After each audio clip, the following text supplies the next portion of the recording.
The Biden administration will require negative COVID tests from people coming to the U.S. from China beginning January 5th. The new rules apply to all air passengers over the age of 2 who must test negative no more than 2 days before their departure.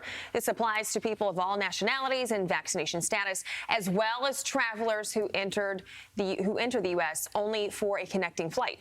Ohio Congressman Brad Wenstrup is a member of the GOP Doctors Caucus and House Intelligence Committee and joins us now.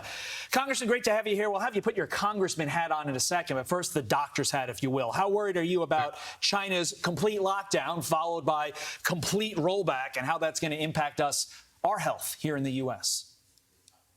Well, hopefully it won't impact our health here in the United States, but we saw the negative effects of complete lockdowns here in the United States when we did that.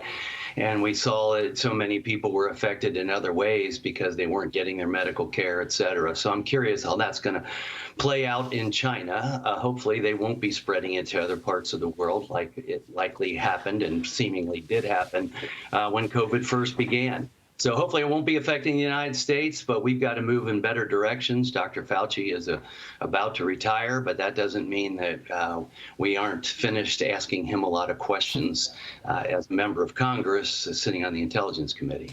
So what message does this send that the U.S. is moving forward with this? Should we be concerned about something in the near future with the COVID origin? Moving ahead with the policies in China or moving ahead with origins of COVID, which certainly I've invested a lot of time in over the last couple of years. And I think we need to invest more. The origins of COVID are very important as we have lessons learned after action review. What did we do? What did we do right? What did we do wrong?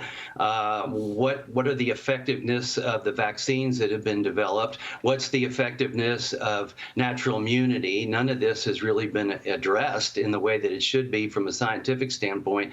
But the problem we're having with the intelligence community is with the intelligence community, they're ignoring a lot of the key evidence. It is important to know the origins of COVID. In the Democrat report out of Intelligence Committee, they said no reason to look into the origins any further. And I can't disagree more. If we're going to be able to be prepared and be ready, and not only that, from a national security standpoint, if China is engaging in bioweapons and bioweapons research, which our State Department has said they are interested in offensive bioweapons, and they said that as far back as 2005, then we need to be engaged in the origins of COVID and where that's leading to and what we have to look forward to in the future if we're going to be prepared for a pandemic, ready for a pandemic, and also protect ourselves and our health in the United States of America. That report that you all released earlier this month, that it may have been tied to China's biological weapons research program. Boy,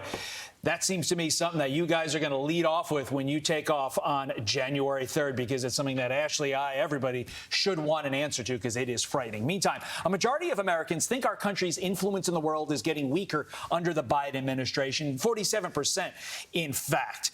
Perception can often become reality, Congressman. How do we reverse this horrifying trend?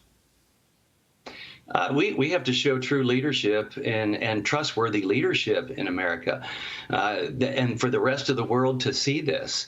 I don't think people around the rest of the world can fathom why we have, for example, open borders, why we let this pandemic go on and on without searching for the truth, why we have people in leadership that are off vacationing when we have a transportation problem.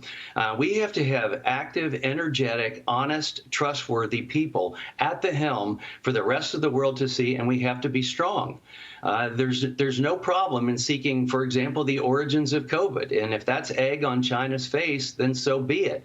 But if you're afraid to go there for some reason or another, then we are going to look weaker. We have to be a country that appears to be honest. When you see things that are coming out of, for example, Twitter now that Elon Musk has Twitter, and you see a government that is engaging with media to suppress various views, you're going to look weak. And you're not going to look like the free country that we once were. Congressman Dr. Brad Wenstrup, thank you always. So insightful on these topics. I'm Steve Doocy. I'm Brian Kilmeade. And I'm Ainsley Earhart. And click here to subscribe to the Fox News YouTube page to catch our hottest interviews and most compelling analysis.